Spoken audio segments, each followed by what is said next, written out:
Welcome back, everyone. I am so thrilled to have you here for today's explainer. We're diving into some seriously fascinating stuff today, specifically focusing on the content from Grade 8 History Lesson 1.3, which covers the architectural and artistic creations of ancient Sri Lanka. We're going to take a close look at just how highly advanced this civilization really was, by unpacking the incredible evidence they left behind in stone, brick, and pigment. We'll see everything from monumental sacred temples to, well, surprisingly modern eco-plumbing. There's a lot of incredible insight packed into this one, so let's jump right in. Okay, let's dive into our roadmap for today.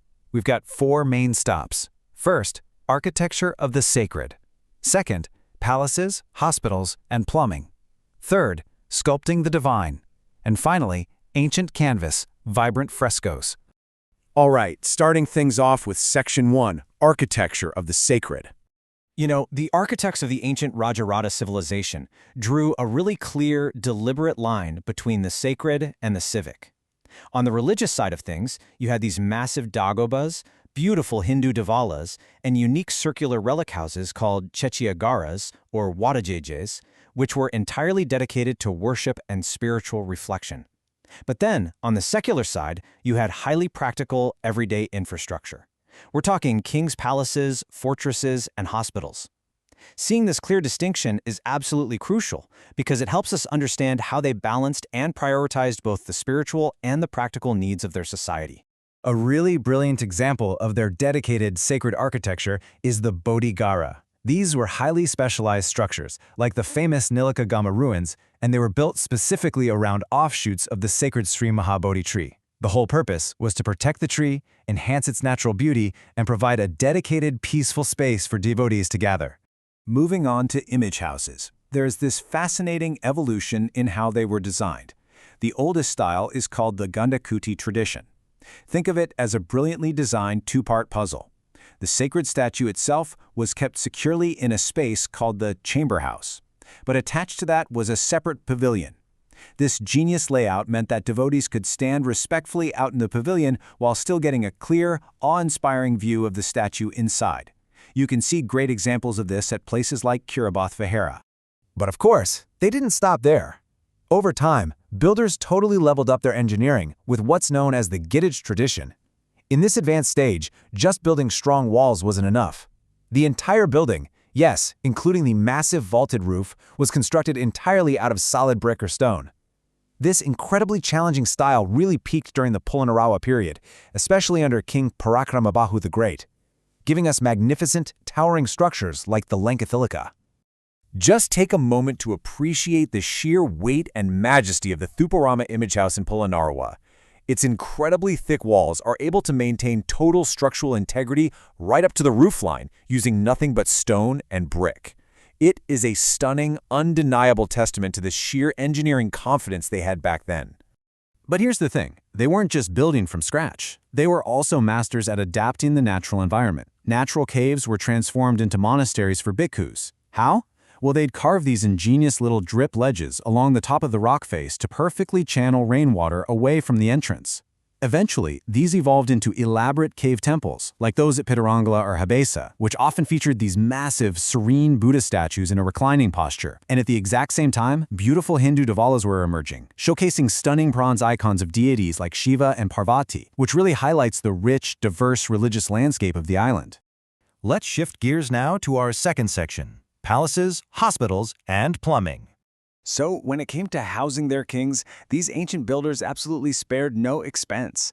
When you contrast the stark, towering ruins of King Parakramabahu's palace in Polonnaruwa with what an architectural replica looks like, it really helps visualize the absolute scale and grandeur of royal life. We see this immense grandeur again at Sigiriya, where King Kashayapa seamlessly integrated a massive rock base with sprawling moats and intricate water parks. But their brilliance wasn't strictly reserved for royalty. Their commitment to everyday public welfare was frankly astonishing.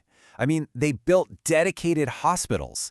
At sites like the Alahana Perivena in Polonnaruwa, archaeologists haven't just found basic foundations, they've unearthed actual medical equipment, areas used specifically as dispensaries to manufacture medicine, and these highly specialized medicinal baths. It shows they had a highly structured, almost institutional approach to healthcare centuries ago. And this right here brings us to one of my absolute favorite parts of their civic planning. It shows just how far their engineering went. Yes, believe it or not, even their sanitation was treated as fine art. This intricately carved piece of stone is actually an ancient urinal from a monastery, and it was paired directly with stacked clay filtration pots to manage the waste. Let's actually walk through how this ingeniously green plumbing process works step by step. So first, wastewater enters that beautiful decorative urinal. But rather than just dumping it out somewhere, the water flows directly into those stacked clay pots. These pots essentially act as a multi-stage filtration system, catching and filtering out the impurities. Finally, only the purified water is safely released into the surrounding soil. They were literally using eco-friendly filtration systems way before modern environmental science made it a trend. All right, moving on to Section 3, Sculpting the Divine. Sculpture holds a huge, prominent place in Sri Lankan art, and the diversity of their creations is just incredible.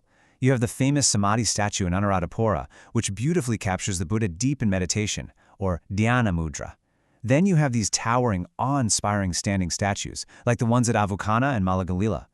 Over in Palanarua, the Galvihara is an absolute masterpiece. It features statues carved directly into the living rock face in sitting, standing, and reclining postures, all in one single location. We also clearly see the influence of Mahayana ideals through majestic bodhisattva statues, like the breathtaking one found at Dembagoda. But hey, their incredible sculpting wasn't just limited to the main statues. Look at the entrance of a typical ancient temple. The everyday details are just breathtaking. Flanking the bottom of the stairs, you'll find guard stones, which are intricately carved with protective figures. And right at the base of the stairs sits the Sundakapahana, or the moonstone. This half-circle stone is a masterpiece of symbolic art all on its own. It features these beautiful, continuous progressions of animals, elephants, horses, lions, and bulls, which represent the endless cycle of life. It's this profound, heavy philosophical concept, carved beautifully into the very floor you walk upon. And that brings us to our final section, Ancient Canvas, Vibrant Frescoes. So these ancient artisans mastered the art of painting incredibly early on. For example, just look at the world-famous Sigiriya frescoes from the 5th century AD. The preservation of those bold yellow, bay, red, and blue pigments depicting these graceful figures carrying flowers is simply stunning. And then when you compare that to the Puligoda cave paintings from the later Polonnaruwa period, you can really see how this artistic tradition evolved. It picked up even more intricate details and expressive character designs over time. Now here's a really fascinating question. Who exactly are those women carrying flowers at Sigiriya? Are they celestial nymphs? Or maybe they're members of King Kashyapa's royal court? Well, historians and scholars still actively debate their exact identity today. There are very different, very passionate views on this. And you know, as an explainer, we aren't here to pick a side.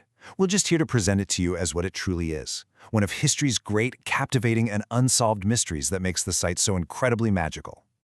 Well, that wraps up our journey for today, but before you go, I want to leave you with a quick thought to ponder.